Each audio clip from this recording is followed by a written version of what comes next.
사도 바울은 2차 선교 여행 중에 지금의 이제 튀르키예죠.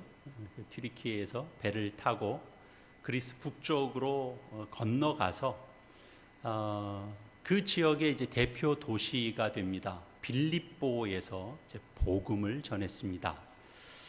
빌립보 교회는 그래서 그 빌립보 지역의 대표적인 도시로 이제 바울에 의해서 세워진 교회입니다. 빌립보 교회는 이제 바울이 그곳에서 사역하고 그리고 그것을 떠난 뒤에도 바울과 계속적인 관계를 이어갔습니다. 그래서 바울의 그 선교 사역, 그 선교 활동을 재정적으로 돕고 후원하는 그런 교회로도 또 유명합니다. 빌립보서는 우리가 보통 기쁨의 서신이다라는 이제 말이 있을 정도로 이 빌립보서를 통해서는 기쁨이 계속 반복적으로 강조되고 있습니다. 앞선 2장 17절, 18절에서도 17절 하반절이죠. 나는 기뻐하고 너희 무리와 함께 기뻐하리니 이와 같이 너희도 기뻐하고 나와 함께 기뻐하라. 그렇게도 말했고요. 2장 28절 29절에도 비슷한 내용의 말을 반복했습니다. 그리고 3장 1절에 보면 나의 형제들아 주 안에서 기뻐하라 라고 또 말씀합니다. 그리고 오늘 우리가 함께 본 본문 4장 4절에 좀 더 특징적인 이제 표현이 등장하고 있는데요. 주 안에서 항상 기뻐하라. 내가 다시 말하노니 기뻐하라. 이렇게 말씀합니다. 우리가 자주 듣는 말씀 구절이죠. 우리가 말씀을 자주 듣는다고 해서 우리가 그 말씀을 아주 잘 이해하고 있거나 우리가 그 말씀 속으로 우리가 언제나 들어가고 있거나 꼭 그런 건 아닙니다.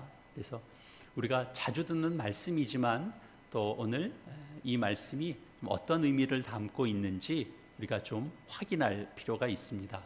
우선 항상 기뻐하라 라고 했기 때문에 바울이 말하고 있는 이 기쁨이라고 하는 것은 사실은 삶의 조건에 따라서 들쑥날쑥한 그런 기쁨은 아닙니다.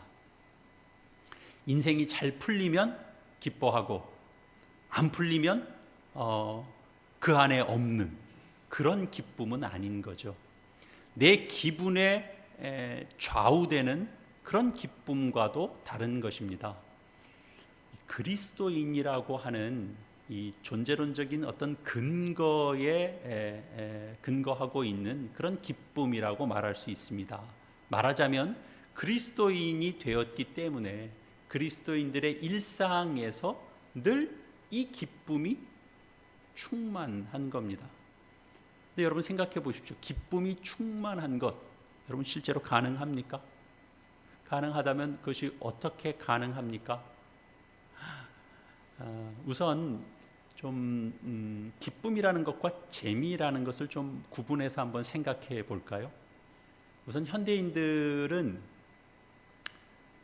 대체적으로 재미를 추구하죠. 재미있어야 됩니다. 우리가 가족을 만나도 가족끼리도 재미있어야 되고 교회 생활도 당연히 재미있어야 됩니다. 하다못해 설교도 재미있어야 사람들이 귀를 기울입니다. 우리가 생일을 맞은 가까운 사람이 있다면 그저 작은 선물이라도 전해주면 또 재미있는 관계가 형성이 되죠. 그런 소소한 재미가 없다면 사람 관계가 가까워지기는 좀 어려울 수 있을 겁니다. 그래서 우리나라 보면 회식 문화가 좀 많이 발달되어 있잖아요. 그것도 그런 재미를 유독 즐기는 우리의 어떤 성향이 있기 때문이 아닐까 그런 생각도 해봅니다. 인간관계에 관한 이런 강연들도 우리 주변에 참 많죠. 대표적인 사람들 이렇게 떠오릅니다. 유튜브 같은 거 이렇게 접하면 늘 우리 인간관계에 대한 강의들 많이 올라오는 분들이 있죠. 그런 것 이렇게 들으면 우리 문제 해결에 도움을 받기도 합니다. 그래서 인생살이의 그런 소소한 재미들을 경험하는데 분명 도움이 됩니다. 그런 것 다 필요합니다. 우리가 재미를 추구하면서 살고 또 사람을 이해하는 지혜가 있어야 되는데 그런 지혜들을 터득하면서 사는 것, 그 우리 모두에게 다 필요한 일입니다. 그런데 우리가 사람과의 관계를 원만하게 유지하고 그리고 좀 회복하는 방법을 알고 그리고 또 사람 사이에 때가 되면 때에 걸맞는 그런 인사 주고받으면서 그런 삶의 재미를 이렇게 느끼고 살면 그러면 그 사람의 영혼이 기쁨으로 충만할까요? 꼭 그렇지는 않습니다. 사람은 뭐 아내에게나 남편에게나 또 뭐 부모나 자식이나 친구에게로부터 아무리 극진한 대접을 받아도 그것만으로 영혼의 만족을 느끼기는 어렵습니다. 그런 이제 삶의 노하우는 우리의 삶을 지루하지 않게는 합니다. 그런 소소한 재미가 있으니까 우리가 웃고 지나가고 이렇게 잠시 또 세상 것 잊고 그런 즐거움을 느낄 수 있습니다. 그러나 그것이 바울이 말하는 기쁨 안으로 들어가게 하지는 못합니다. 우리가 흥미 위주의 교제만으로는 인간이 느끼는 공허함을 다 채울 수 없기 때문에 그렇습니다. 물론 그래서 가족 간에 친구 간에 선물 같은 것 다 주고받을 필요가 하나도 없다거나 우리가 따뜻한 말 그런 걸로는 우리의 그 기쁨이 그거랑은 다른 거야. 제가 그런 얘기하는 거 아닙니다. 그래서 무심히 지나쳐도 우리는 얼마든지 다른 것으로 만족한 인생을 살 수 있다 그런 얘기를 하려는 것도 아닙니다. 가까운 사람일수록 또 재미있는 방식으로 따뜻한 정도 나누고 또 느끼고 살고 그러는 것들이 우리에게 정말 필요합니다. 순간순간 허무감이 경험되는 이런 인생살인데요. 사실 어제는 만족했다가 또 오늘은 불안했다가 그런 거 우리 인생이거든요.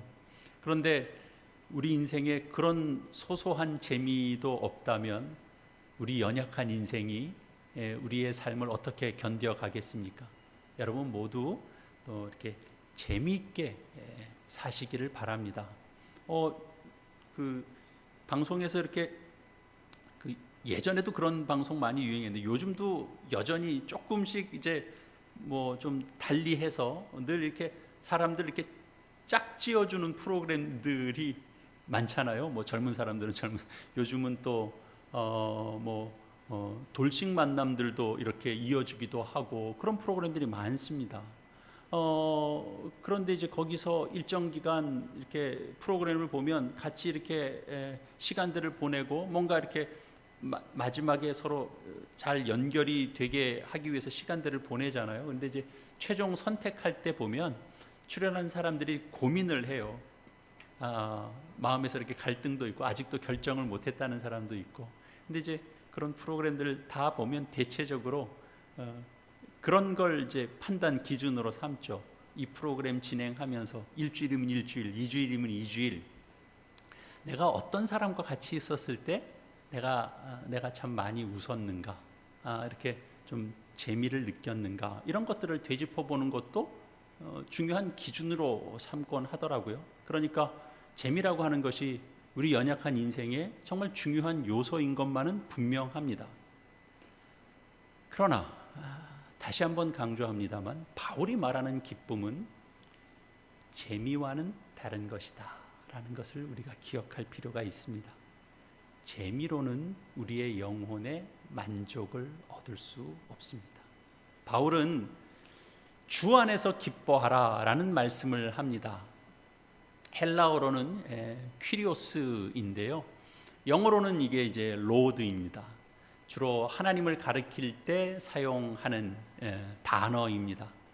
베드로가 변화산 변화산에서 예수님을 이제 퀴리오스라고 불렀어요. 그래서 우리 초기 기독교인들은 다 하나님께서 예수님께 그 하나님을 온전히 다 계시해 주셨다 라고 믿기 때문에 본래는 하나님께 붙였던 호칭인데 그 퀴리오스라는 호칭을 누구에게? 예수님께 붙였던 겁니다. 그래서 이제 오늘 본문에 나오는 주는 바로 예수 그리스도를 가리킵니다. 주 안에서 기뻐하라 라고 하는 말은 바로 예수 그리스도가 기쁨의 근원이 되신다, 그런 뜻이죠. 예수님 탄생에 관한 성경 말씀 가장 대표적인 것, 목자에게 나타난 천사가 목자들에게 이렇게 말씀을 전했죠. 보라, 내가 온 백성에게 미칠 큰 기쁨의 좋은 소식을 너희에게 전하노라, 그러는 겁니다. 큰 기쁨의 소식입니다. 여러분, 예수 그리스도를 통해서 여러분 기쁨이 충만한 삶을 여러분 살아가십니까? 여러분 나이가 들어가시면서 주 안에서의 기쁨이 여러분 충만해지십니까? 그래서 여러분의 삶의 조건들이 때로는 이렇게 부족하다라고 느끼지만 그런 것이 크게 아쉽지 않다, 이런 생각도 여러분 하시게 되십니까? 그런 게 아니고 주 안에서라는 의미는 이렇게 생각을 해보니까 점점 더 희미해지고, 이 세상 살아가는데 이 세상 사람들이 말하는 노하우만 더 자꾸 늘어날 수도 있습니다. 우리가 그걸 더 근거할 수도 있습니다. 바로 이 대목에서 바울이 어떤 표현을 덧붙여서 말씀하고 있는지를 볼 필요가 있는데요. 너희 관용을 모든 사람에게 알게 하라, 이런 말씀을 함께 언급하고 있습니다. 기뻐하라라고 하는 그 문장과 사실은 그 병렬을 이루고 있는 이제 문장입니다. 관용이라고 하는 것, 좀 다른 말로 표현하면 너그러움이죠. 네, 빡빡하지 않은 거죠. 네, 관용, 너그러움. 그것은 주 안에서 기뻐하는 사람, 주 안에서의 기쁨을 맛보고 느끼는 사람에게서 나타나는 삶의 열매라고 할 수 있습니다. 기쁨은 그 사람의 내면 속에 있는 삶의 능력이라면 관용은 밖으로 드러나는 겁니다. 밖으로 드러나는 삶의 열매입니다. 기쁨이 어떤 존재에 관한 것이라면 관용은 행위에 관한 것이죠. 전자가 나무면 후자는 열매입니다. 기쁨이 나무이면 관용은 열매인 거죠. 내면의 기쁨이 있어야 너그러움이 나올 수 있고 우리가 친절할 수 있게 됩니다. 우리 그리스도인들을 포함해서 우리 이 대한민국 사람들은 뭐 친절하다, 뭐 외국 사람들 우리나라에 오면 한국 사람들은 친절하다, 이제 이런 표현들 많이 하잖아요. 그러나 우리가 이렇게 실제로 사람들을 이렇게 좀 대하고 낯선 사람들과도 만나고 우리가 일상생활들을 해가고 우리가 뭐 공공생활들도 해가고 하다 보면 우리나라 사람들이 그렇게 친절하기보다는 좀 전반적으로 약간 화나 있는 사람 같은 느낌을 좀 받지 않습니까? 저는 좀 그런 느낌을 받습니다.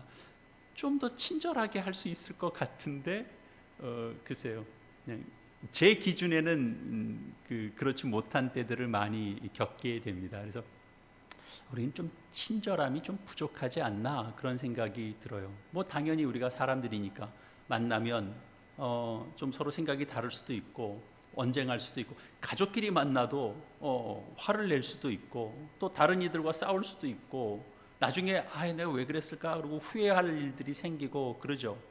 그러나 우리가 그냥 보통 뭐 사람들 사는 삶의 현장이니까 다 그럴 수 있지, 그리고 넘어갈 정도보다 조금 더 뿌리가 깊은 것 같아요.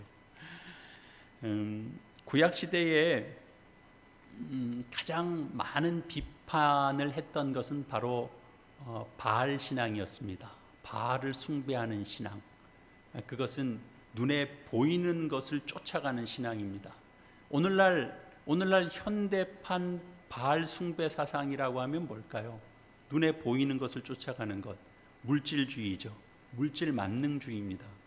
현대판 바알 숭배가 우리가 이제 처해 있는 우리 자본주의 사회를 살고 있는데 사실은 우리의 영혼을 사실은 병들게 합니다. 그건 어떻게 나타나냐 하면 조금도 나는 손해보지 않겠다라고 하는 그런 마음들이 우리 안에 늘 있을 수 있죠. 내가 손해보지 않겠다라고 하는 그런 것 때문에 내가 혹시 손해보지 않을까 하는 불안감이 생길 수 있죠. 그래서 그런 불안감이 있으면 관용, 너그러움, 친절함 이런 것들은 찾아보기 어려울 것입니다. 우리가 여기서 벗어나려면 어떻게 해야 됩니까? 다른 길은 없습니다. 주 안에서의 그 기쁨, 성경이 말하는 이 기쁨의 충만, 이 삶으로 우리가 들어갈 수 있어야 되죠. 우리가 존재적으로 우리는 기쁨 가운데 있는 자들이고 그것을 놓치지 말고 확인해야 되고 그리고 그것을 마음껏 우리가 누릴 수 있어야 됩니다. 우리가 추석 명절을 보냈잖아요. 우리가 비유적으로 하면 좀 만추의 충만함이라는 게 있잖아요. 그래서 그 한가위만 같아라 뭐 그러기도 하고 그러죠. 그런 충만함 우리에게도 가능할까요? 그건 그냥 비유적으로만 하는 말일까요? 더도 말고 덜도 말고 한가위만 같아라. 그건 그냥 말로만 하는 걸까요? 그런 일은 가능할까요? 불가능할까요? 바울은 주 안에서 기뻐해야 할 이유를 5절에서 이렇게 말씀하고 있습니다. 주께서 가까우시니라. 주께서 가까우시니라. 이 말 무슨 말입니까? 쉽게 말하면 주의 재림입니다. 초기 그리스도인들은 다 주님께서 다시 오시는 그 재림이 임박하게 나타날 것이라고 생각했습니다. 정말 가깝게 온다라고 생각했습니다. 그래서 우리 사도행전 그 2장에 보면 그 예루살렘 교회의 교인들이 자신의 재산과 소유를 팔아서 각각 사람의 필요를 따라서 나눠 줬고 그리고 늘 모이기에 힘썼다라고 돼 있지 않습니까? 주께서 다시 오실 날이 가까우는데 내 것 네 것을 가리는 게 뭐 그렇게 중요하겠습니까?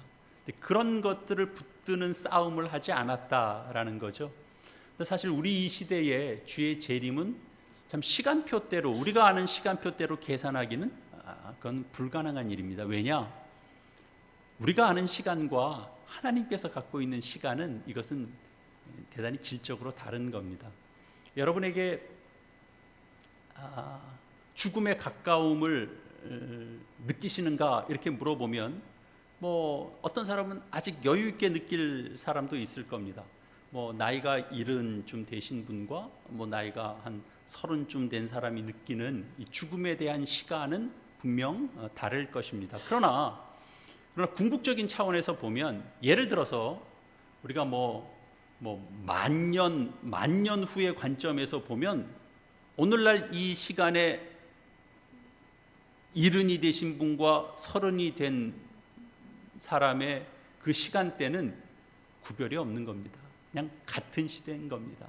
그냥 1900년대, 1800년대 그냥 그런 겁니다. 주의 재림이 가깝다라고 하는 말은 주의 재림으로 완성이 일어나죠. 생명의 구원도 완성이 일어나고 생명도 완성이 일어납니다. 그걸 현실로 받아들이는 것을 의미하는데요. 주의 날이 먼 것처럼 느껴지지만 우리의 현실은 사실은 그때를 향해서 지금도 하루하루 완성되어 가고 있고 하나님의 간섭하심이 있다라고 하는 것을 믿는 겁니다. 여러분 그게 가능합니까? 아니면 그냥 성경이 그렇게 얘기하니까 그냥 신학적으로 그렇게 얘기하니까 그런가 보다 그러고 사시는 겁니까? 여러분은 여러분의 삶에서 무엇을 가장 현실로 경험하십니까? 그냥 세상살이가 빡빡한 거 그게 이제 가장 현실로 오늘도 부족한 건 여전히 느껴지고 그럴 때 가장 현실로 느껴지십니까? 만약에 그렇다면 우리는 사실 하나님을 믿을 이유도 사실은 없는 겁니다. 사실은 무엇이 가장 현실이냐 하면 성경이 우리에게 얘기할 때 우리의 현실보다 더 앞서는 것이 있습니다. 하나님이 사실은 더 궁극적인 현실이기 때문에 그렇습니다. 하나님이 우리의 현실로 우리가 느껴지고 있느냐, 그렇지 못하느냐, 사실은 그 싸움이 우리에게 더 중요한 거죠. 여러분, 주께서 가까우시니라, 이 바울의 진술을 여러분 실질적으로 한번 생각해 보십시오. 주께서 가까이 오신다. 더 정확하게 말하면 사실은 이미 시작되었다라는 말입니다. 그래서 우리의 구원 속에는 이미와 아직이 함께 있는 것 아닙니까? 우리의 생명이 이미 완성으로 출발하고 있는 겁니다. 근데 그 완성이 아직 손에 잡히지 않는 것이기 때문에 주께서 가까우시니라, 가까이 이르렀다라고 표현하는 겁니다. 그러나 그 주께서 가까우신다라고 하는 그 실제를 경험하고 있는 사람에게는 이미 하나님의 손길이 있어요. 오늘도 하나님께서 나를 간섭하고 있어요. 가까우시니라, 그래서 아직은 오지 않았는데 뭔가 조만간 하나님의 능력이, 하나님의 간섭이 이렇게 임할 것처럼 느껴지는 것이 아니고 이미 내 인생 속에 그것이 경험되고 있다고요. 그러니까 가까우시니라, 아직 안 오셨나 보다가 아니고 가까우시니라는 뭐예요? 이미 시작되었다, 그런 말입니다. 예수님께서 공생애를 시작하실 때 하신 말씀이 있습니다. 뭐라고 하셨습니까? 하나님의 나라가 가까이 왔다 그랬습니다. 무슨 뜻입니까? 아직 안 왔으니까 여기까지, 코앞에까지 다 왔다, 지금 하나님의 나라가, 그 뜻입니까? 아니죠. 예수님이 이 땅에 오셨잖아요. 하나님의 나라가 가까이 왔다 그랬습니다. 그 말 무슨 말이라고요? 이미 왔다라는 말입니다. 다만 너희가 그쪽을 향해서 돌이키지 않고 있으니까. 그래서 예수님께서 하나님의 나라가 가까이 왔다라고 말씀하시고 곧 이어서 무슨 말씀하셨어요? 회개하라고 하셨죠. 그쪽으로 삶의 방향을 바꾸라고 하시는 겁니다. 이미 시작되었기 때문에. 우리는 어디서 생명을, 그러니까 살아있다라고 하는 사실을 우리가 확인할 수 있을까요? 먹고 마시고 시집가고 장가가고 자녀 낳고 돈 벌고 취미생활하고 그런 것으로 우리는 살아있다, 우리는 생명을 느낀다, 이렇게 말할 수도 있을 것입니다. 다른 사람들에게 아쉬운 소리 하지 않고 좀 넉넉하게 살고 이제 요즘식으로 말하면 좀 가능한 좀 럭셔리하게 이렇게 좀 살아갈 때 우리는 좀 생명감을 느낀다, 이렇게 말할 수도 있을 것입니다. 그런 차원에서 보면 저 북한 사람이나 저 좀 살기 좀 어려운 저 네팔 사람이나 그런 사람들은 사는 게 아닌 거죠. 그렇죠? 제대로 사는 것도 아닌 게 되죠. 우리는 정말 오늘 생명을 생명답게 살아가고 있나요? 그걸 조금 다르게 말씀드리겠습니다. 여러분은 생명을, 여러분에게 가지고 있는, 여러분에게 주어진 생명을 생명답게 살아가고 있는가? 제가 좀 다른 말로 바꿔보겠습니다. 여러분은 평화롭게 사십니까? 여러분의 영혼이 평화롭습니까? 다른 것으로 채워지지 않아도 충분할 만큼 여러분 만족하십니까? 멋지게 살아보려고 애는 쓰지만 그러나 영원히 충만하다라고 하는 느낌은 우리가 강하게 받지 못할 수 있습니다. 신자로 살지만 여전히 공허함 같은 것 우리가 느끼며 살 수 있습니다. 그렇게 세월을 보내고 있다, 그렇게 여겨질 수도 있습니다. 그런 인생으로 우리가 살아가고 있는데 자신 있게 나는 살아있어, 나는 평온해, 나는 만족해, 나는 영혼 가운데 충만함을 누리고 있어, 이렇게 우리가 말할 수 있을까요? 그렇게는 말하지 못하지. 인생이 그냥 별거 있나, 그냥 그 정도로 만족하면서 살아야지, 그렇게 이야기할 수 있습니다. 이제 수준을 낮춰서 정말 생명의 충만함이 있는데도 그걸 눈치채지 못하고 어정쩡한 인생을 살아갈 수도 있고, 그냥 또 어쩔 수 없다, 그렇게 살아갈 수도 있습니다. 우리가 그리스도인인데 성경이 말하는 충만한 인생에 대해서 생각해 본 적도 없고 또 느껴지는 것도 별로 없다면 그건 정말 안타까운 일이 될 수 있을 겁니다. 우리 이솝우화에 나오는 것처럼 높은 데 있어서 그 포도를 먹게 될 수 없게 되니까 뭐라고 이제 합리화하냐면, 에이, 저 포도는 쉬어서 아마 내가 먹을 수 있어도 아마 맛은 없을 거야, 이렇게 이제 자기 합리화하는 대목이 있거든요. 우리가 그냥 그렇게 살고 있는지도 모르겠습니다. 우리가 일반적으로 살아있다라고 하는 사실을 절감하는 순간은 사실은 우리가 사랑할 때입니다. 그래서 손주를 보면 그렇게 기쁘다고 다들 말씀하시잖아요. 왜 그런가 생각을 해보면, 그때는 이를테면 자녀를 대하는 것보다 훨씬 더 그저 좀 순전한 마음으로, 이렇게 어떤 기대나 욕심이나 이런 것들, 물론 자녀를 대할 때 그런 거 없이 키운다라고 얘기하지만, 또 비교해보면 자녀를 키울 때보다 손주를 대할 때 훨씬 더 순전한 마음으로 그 생명, 그 아이를 사랑할 수 있기 때문이 아닐까 싶습니다. 그런 차원에서 보면 세상에서 가장 행복한 사람은 누군가 생각해 보면, 모든 아이를 손주처럼 여길 수 있다면 그 사람은 정말 행복한 사람일 것 같습니다. 예술가가 그림을 완성했을 때, 또 작가들이 소설이나 시를 이제 마무리했을 때, 또 작곡가가 음악을 완성했을 때, 그럴 때 기쁨을 경험합니다. 손대접을 즐겨 하시는 분들 같을 땐 또 이렇게 대접했을 때 그들이 또 이렇게 즐겁고 맛있게 이렇게 함께 준비한 것들을 나누면 또 만족해 한다 그러던데, 그것도 다 맞는지 모르겠습니다. 우리가 이런 경험들, 정말 대체할 수 없는 것을 뭐라고 그러냐면 우리가 사랑이라고 하죠. 그러나 그것이 우리 속에선 온전하게 다 느껴지지 못할 때가 많습니다. 세상에 다른 것들 아무리 같이 있어도 그런 것들은 사실은 절대적이지 않고 영원하지 않습니다. 그것은 하나님께 속한 것이 아니기 때문에 그렇습니다.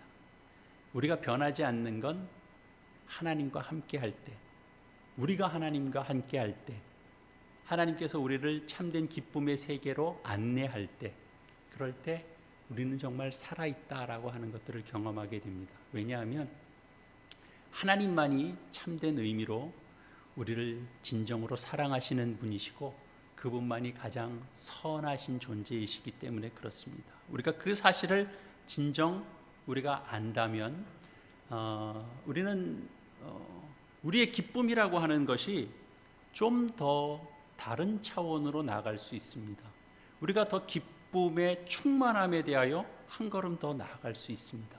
우리의 운명에 대해서 우리가 염려와 걱정보다는 관용으로 나갈 수 있습니다.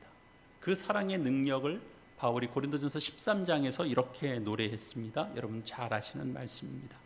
사랑은 오래 참고, 사랑은 온유하며 시기하지 아니하며, 사랑은 자랑하지 아니하며 교만하지 아니하며 무례히 행하지 아니하며 자기의 유익을 구하지 아니하며 성내지 아니하며 악한 것을 생각하지 아니하며 불의를 기뻐하지 아니하며 진리와 함께 기뻐하고 모든 것을 참으며 모든 것을 믿으며 모든 것을 바라하며 모든 것을 견디느니라. 여기 묘사된 이 내용은 우리에게 요구하거나 강요하는 것이기 전에 사실은 이 내용은 예수 그리스도를 가리키는 겁니다. 주님이 가지고 있는 사랑이 결국은 여러분을, 우리 모두를 있는 그대로 받아주십니다. 여러분이 죽는 그 순간에도 유일하게 함께 하시는 분, 바로 그 하나님이십니다. 그 하나님이 우리를 있는 그대로 받으시는 겁니다. 그래서 뭐라고 하나님을 성경에서 묘사하죠? 임마누엘이라고 하는 겁니다. 함께 하시는 하나님입니다. 여러분, 우리에게 있어서 이보다 더 큰 기쁨은 없는 겁니다. 하나님이 우리와 함께 하십니다. 이런 내용에는 우리가 고개를 끄덕이고 동의할지라도 사실은 이런 부분들을 삶에서 실감하기는 또 쉽지 않을 수 있습니다. 우리의 삶이 여러 가지로 세상살이라는 것이 복잡한데 여러 가지 문제들이 껴있고, 그런데도 예수 그리스도를 통해서 우리가 정말 기쁨 충만한 삶을 우리가 계속 이어갈 수 있는가, 이제 그런 질문을 던지게 되죠. 예수를 믿기만 하면 모든 복잡한 문제가 다 풀리는 것이 아닙니다. 예수를 믿는데도 우리가 고민해야 될 때가 있고, 또 예수를 믿는데도 이상한 고집을 피울 때가 있습니다. 그리고 삶이 좀 막 꼬여 있는 것들이 또 이어질 때가 있습니다. 그러나 최소한 오늘 본문 6절에 나오는 바울의 가르침, 우리가 따라갈 수 있어야 할 것입니다. 6절 말씀 어떻게 되어 있습니까?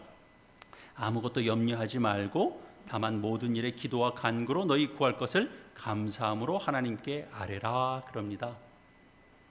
골치 아픈 일이 있어도 염려하지 말고 감사한 마음으로 우리가 평상심을 유지하면서 이렇게 하나님께 아뢰라 라고 하는 이런 말은 우리 자신의 삶을 하나님과의 관계 속에서 받아들이라, 그런 뜻입니다.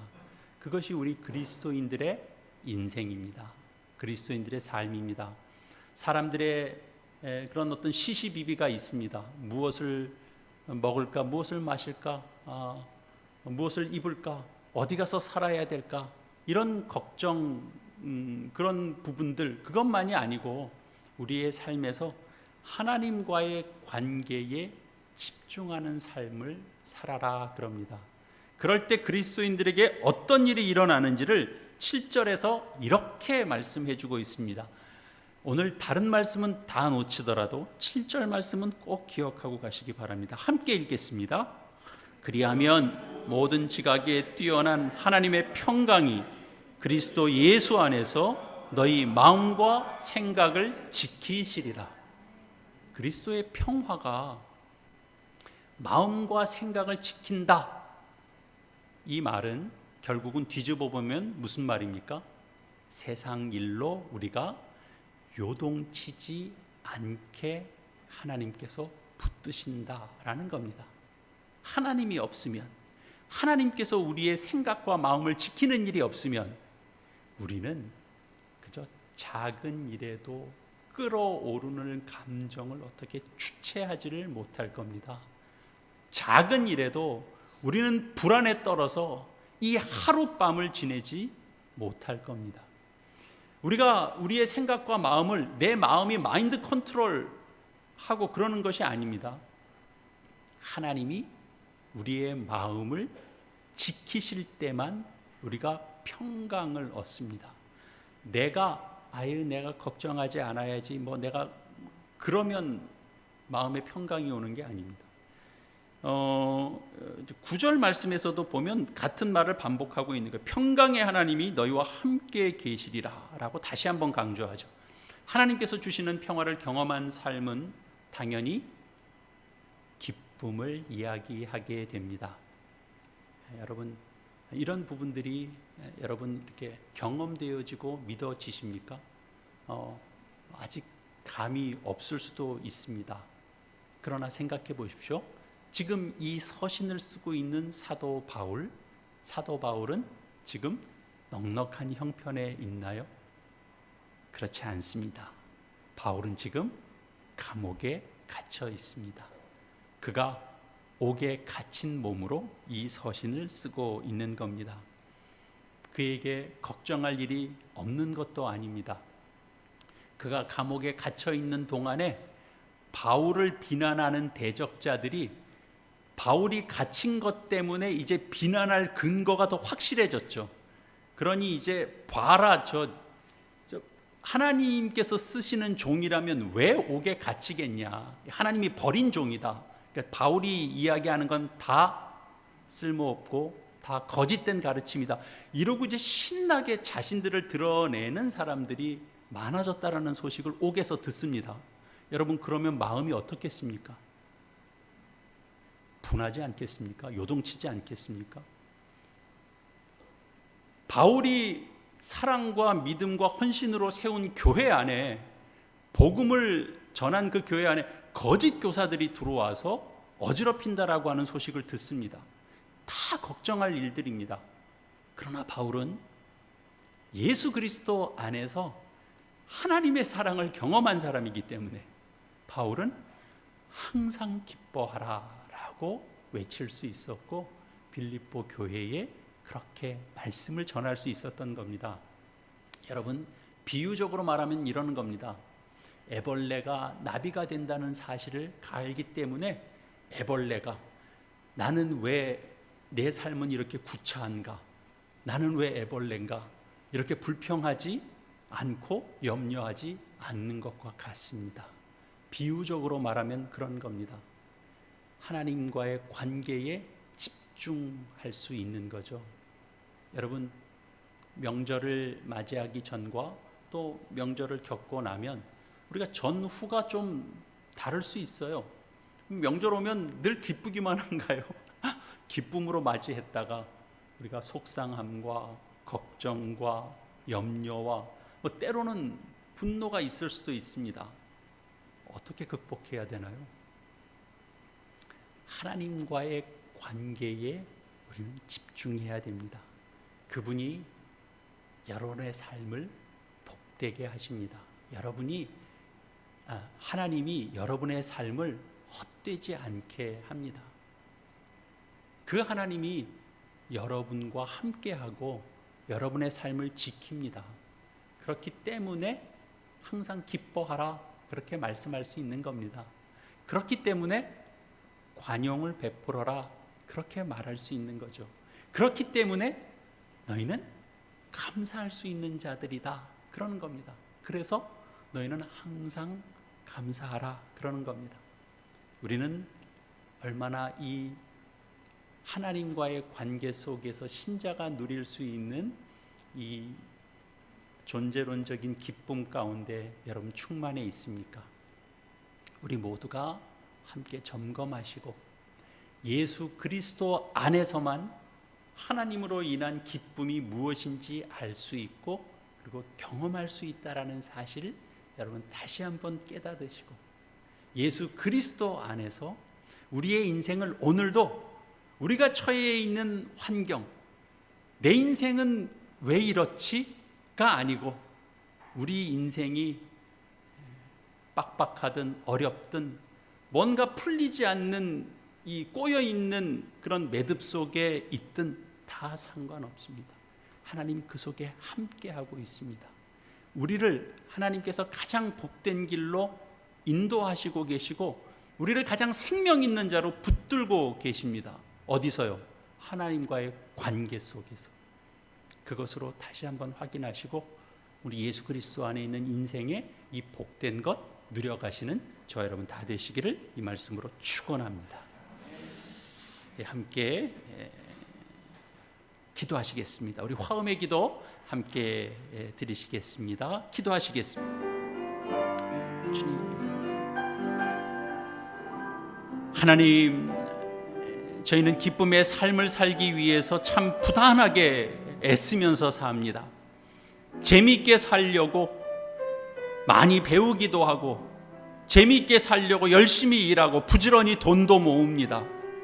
그러나 주님, 정작 하나님과의 관계는 놓치고 사는지도 모르겠습니다. 그래서 어제는 한없이 재미있고 즐거웠는데 오늘은 한없이 무너지고 괴로운 인생이 되기도 합니다. 주님, 만추의 풍성함처럼 저 애벌레가 나비가 되는 것처럼 그 존재가 가진 풍성함을 누리며 살 수 있도록 주님 인도하여 주시옵소서. 세상이 우리를 흔들고 요동치게 하여도 우리가 흔들리지 않고 요동치 않겠습니다. 주님께서 허락하신 이 기쁨을 잃어버리지 않겠습니다. 주께서 베푸시는 평강 맛보기를 소원하오니 주께만 시선을 고정하고 오늘도 우리의 이 고단한 현실 속에 함께 하시는 하나님을 믿고 의지하는 그 은혜 베풀어 주시옵소서. 예수님의 이름으로 기도합니다. 아멘. 우리 다음